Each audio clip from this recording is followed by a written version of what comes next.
Hey guys, Mike from Urban Auto, Oakville, Ontario, Canada. Here today with Claire. Claire, I've been doing this job for a while, and I got to tell you, this is a first. This one is a first. Ian, how long you been in the trade? Oh, over 20 years. Over 20 years. Drew, how long have you been in the trade? Too long. Yeah, that counts me as well. And this is the first that any of us have seen this.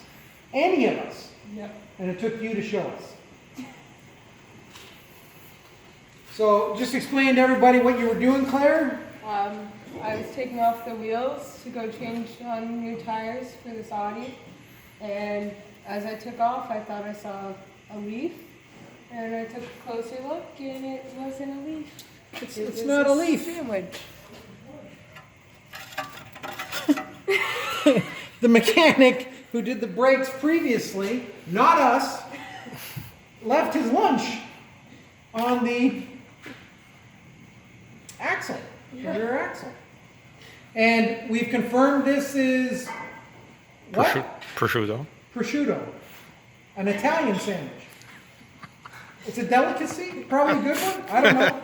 Looks like it's good, but this is petrified. Just so you know, we're not going to eat it. But that, Claire, is a first. So there you have it. Note to mechanics: don't eat on the job. Urban Auto, safety first.